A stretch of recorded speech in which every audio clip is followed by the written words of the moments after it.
ሰላም ፍቅር ጤና በያላችሁበት ይብዛ። እንደምን አላችሁልን? የአዲስ ፕላስ ዩቲዩብ ቻናል ቤተሰቦች ከዓለም ዙሪያ የተሰባሰቡ አዳዲስ ትኩስ መረጃዎችን ወደ እናንተ እናደርሳለን። ቻናላችንን ላይክ፣ ሼር፣ ሰብስክራይብ በማድረግ ቤተሰብ ይሁኑን። አሜሪካ የተመሰረተችበትን 250ኛ ዓመት የምስረታ በዓል ምክንያት በማድረግ በሚታተመው ልዩ የፓስፖርት እትም ላይ የፕሬዝዳንት ዶናልድ ትራምፕ ምስል ሊካተት እንደሚችል ተገልጿል። ይህ የታቀደው አዲስ ፓስፖርት የአሜሪካን ታሪክና ታዋቂ መሪዎችን የሚዘክር ሲሆን ፕሬዝዳንት ትራምፕ በሀገሪቱ ታሪክ ውስጥ ያላቸውን ጉልህ ስፍራ ከግምት ውስጥ በማስገባት በልዩ እትሙ ላይ እንዲታዩ መወሰኑ ተነግሯል። ይህ ውሳኔ በሀገሪቱ የውጭ ጉዳይ ሚኒስቴር በኩል በይፋ ባይረጋገጥም ከፕሬዝዳንቱ የቅርብ አማካሪዎች የወጡ መረጃዎች ግን ዲዛይኑ ተጠናቆ ለህትመት ዝግጁ መሆኑን ይጠቁማሉ። ፓስፖርቱ ከአሜሪካ ነጻነት አዋጅና ከሀገሪቱ መስራች አባቶች ምስል ጎን ለጎን የፕሬዝዳንት ትራምፕን ምስል የያዘ ሲሆን ይህም ለሀገሪቱ 250ኛ ዓመት በዓል ትልቅ ስጦታ ተደርጎ ተወስዷል። እንደተለመደው ይህ ዜና በአሜሪካ የፖለቲካ ምህዳር ውስጥ የተለያዩ አስተያየቶችን እያስተናገደ ይገኛል።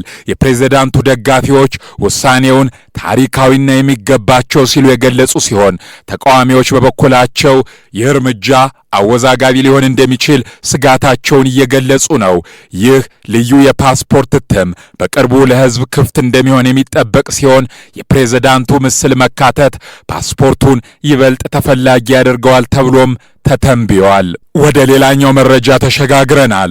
የሰው ልጅ በጨረቃ ላይ የረጅም ጊዜ ቆይታ ለማድረግና ቋሚ መኖሪያዎችን ለመገንባት በሚያደርገው ጥረት ውስጥ እጅግ አሳሳቢው ጉዳይ የእሳት አደጋ መከላከያ ዘዴዎችን ማዘጋጀት ነው። ናሳ በዚህ ረገድ ትልቅ ምርታ ይኖረዋል ተብሎ የታመነበትን አዲስ ሙከራ ይፋ አድርጓል። ይህ ፕሮጀክት በተለይ በጨረቃ ዝቅተኛ ስበት ውስጥ የተለያዩ ቁሶች ያላቸውን የመቃጠል ባህሪ በአካል ለመፈተሽ ያለመ ነው። በምድር ላይ የምንጠቀማቸው የእሳት ደህንነት መመዘኛዎች በጨረቃ ላይ ላይሰሩ እንደሚችሉ ሳይንቲስቶች ያስጠነቅቃሉ።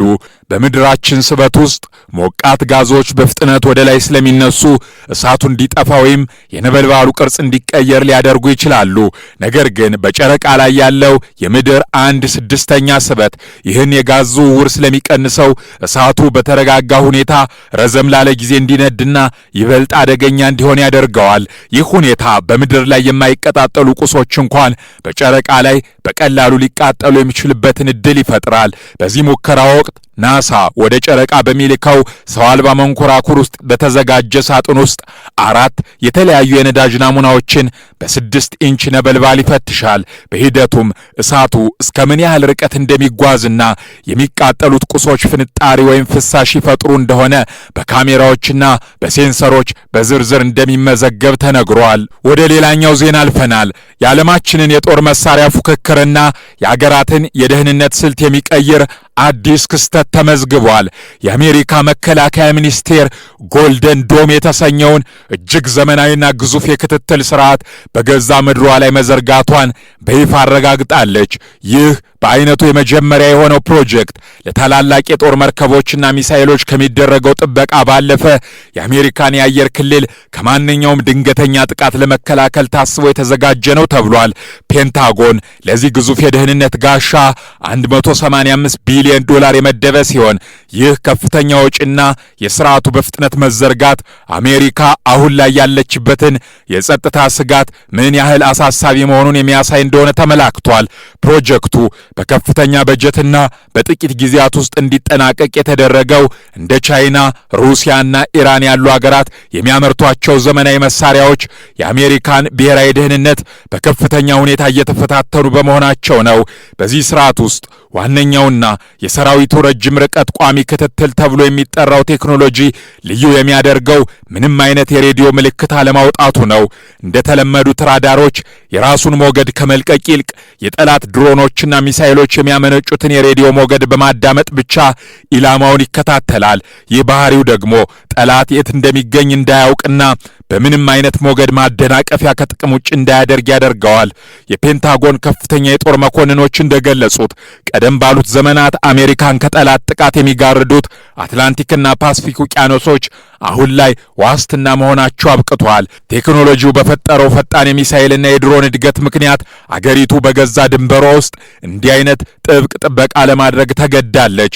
ይህ ወርቃማው ጉልላት አሜሪካን ከተለያዩ ጥቃቶችና ከድብቅ ድሮኖች የምትከላከልበት አዲሱና አስተማማኝ ጋሻዋ ሆኗል። ወደ ሌላኛው ዜና አልፈናል። በዩክሬን የጦር ግንባር ለሩሲያ ወገን ተሰልፈው የሚዋጉ የሰሜን ኮሪያ ወታደሮች በጦርነቱ ታሪክ ታይቶ የማይታወቅና እጅግ አስደንጋጭ ድርጊት እየፈጸሙ መሆኑ ተዘግቧል። እነዚህ ወታደሮች በዩክሬን ኃይሎች እጅ ላለመውደቅ ወይም ከፍተኛ ጉዳት በሚያደርሱበት ወቅት ራሳቸውን በቦምብ በማፈንዳት አጥፍቶ ጠፊ ጥቃቶችን እየፈጸሙ ይገኛሉ።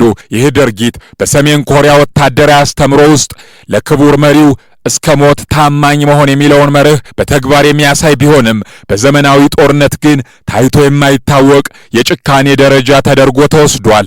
የሰሜን ኮሪያ ወታደሮች ይህንን ስልት እንዲከተሉ የተደረገው በሁለት ዋና ዋና ምክንያቶች እንደሆነ ይገመታል። አንደኛው በዩክሬን እጅ ተማርከው የሰሜን ኮሪያን ሚስጥር አሳልፈው እንዳይሰጡ ለማድረግ ሲሆን፣ ሁለተኛው ደግሞ በዩክሬን ወታደሮች ላይ ከፍተኛ የስነ ልቦና ስብራት ለመፍጠር ነው። ኪም ጆንግ ኡን ወታደሮቻቸውን ወደ ሩሲያ የላኩት በሁለቱ ሀገራት መካከል ባለው ወታደራዊ ስምምነት መሰረት ቢሆንም አሁን እየታየ ያለው የአጥፍቶ ጠፊነት እርምጃ ግን የሰሜን ኮሪያን ወታደራዊ አቋም ምን ያህል ጽንፈኛ እንደሆነ ለዓለም ዳግም ያሳየ መሆኑ ተነግሯል። ከጂኦፖለቲካ አንጻር ሲታይ ይህ ክስተት በምዕራባውያን ዘንድ ከፍተኛ ስጋትን ፈጥሯል። የሰሜን ኮሪያ ወታደሮች እንደዚህ ያሉ ጽንፈኛ ስልቶችን መጠቀማቸው ጦርነቱ ይበልጥ ወደ ደም አፋሳሽነት እንዲቀየር ሊያደርገው ይችላል ይላሉ ተንታኞች። ዩክሬን በበኩሏ የሰሜን ኮሪያ ወታደሮች በጦርነቱ መሳተፋቸውን በማስረጃ እያቀረበች ሲሆን ዓለም አቀፉ ማህበረሰብ በሰሜን ኮሪያ ላይ ተጨማሪ ማዕቀብ እንዲጥል እየወተወተች ትገኛለች። የኪም ጆንግ ኡን መንግስት ግን ወታደሮቹ በፈቃደኝነትና በአገር ፍቅር ስሜት እየተዋጉ እንደሆነ ቢገልጽም ብዙዎቹ ግን ወታደሮቹ በከፍተኛ ጫናና ማስፈራሪያ ውስጥ ነው ይህንን እያደረጉ እንደሆነ ያምናሉ። ይህ የሰሜን ኮሪያ ወታደሮች እርምጃ በሩሲያ ጦር ውስጥም ድብልቅ ስሜትን ፈጥሯል። በአንድ በኩል ለሩሲያ ተጨማሪ የሰው ኃይል ቢያስገኝም፣ በሌላ በኩል ግን እንዲህ ያለ አክራሪነት ያለው የጦርነት ስልት ከአውሮፓውያን የጦርነት ባህል ጋር የሚጋጭ መሆኑ ስጋት ፈጥሯል። ዩክሬን የሰሜን ኮሪያ ወታደሮችን ለመመከት አዳዲስ ስልቶችን እየቀረጸች ሲሆን በተለይም በድሮን የታገዙ ጥቃቶችን በማጠናከር ወታደሮቹ ቀጥታ ግንኙነት ውስጥ ሳይገቡ ለማጥፋት እየሞከረች ነው። በዩክሬን ግንባር የታየው የሰሜን ኮሪያ ወታደሮች አጥፍቶ ጠፊነት የሰው ልጅ ለፖለቲካ ዓላማ ምን ያህል መስዋዕት ሊሆን እንደሚችል የሚያሳይ አሳዛኝ እውነታ ሲሉም በርካቶች ገልጸውታል። ወደ ሌላኛው ዜና አልፈናል። ፕሬዝዳንት ዶናልድ ትራምፕ ከብሪታንያው ንጉሥ ቻርለስ ጋር በነበራቸው ግንኙነት ኢራን የኒውክሌር መሳሪያ ባለቤት እንዳትሆን በሚከለክለው የፖሊሲ አቅጣጫ ላይ ከንጉሥ ቻርለስ ጋር ሙሉ በሙሉ እንደሚስማሙ ገልጸዋል። ትራምፕ ይህንን የተናገሩት የኢራን የኒውክሌር ስጋት በዓለም አቀፍ ደረጃ ከፍተኛ ውይይት እየተደረገበት ባለበት ወቅት ነው። ፕሬዝዳንቱ ንጉሥ ቻርለስን ጥበበኛና ለዓለም ሰላም የሚቆረቆሩ መሪ በማለት የገለጿቸው ሲሆን ሁለቱ መሪዎች የኒውክሌር መስፋፋት በመካከለኛው ምስራቅ ላይ ሊያመጣ የሚችለውን አደጋ በጥልቀት መወያየታቸውን ጠቁመዋል። ይህ መግለጫ ለየት የሚያደርገው የብሪታንያ ንጉሣዊ ቤተሰብ አባላት አብዛኛውን ጊዜ ከፖለቲካዊ ውዝግቦች ራሳቸውን እንደሚያገሉ ቢታወቅም ትራምፕ ግን ንጉሱ በቀጥታ የሳቸውን አቋም እንደሚደግፉ በይፋ መናገራቸው ነው። ትራምፕ ንጉሥ ቻርለስ ኢራን የኒውክሌር መሳሪያ እንዲኖራት በፍጹም አይፈልጉም፣ በዚህ ጉዳይ ላይ የኔ ትልቁ ደጋፊ ናቸው ማለታቸው በአሜሪካና በብሪታንያ መካከል ያለውን የልዩ ግንኙነት ይበልጥ የሚያጠናክር ነው።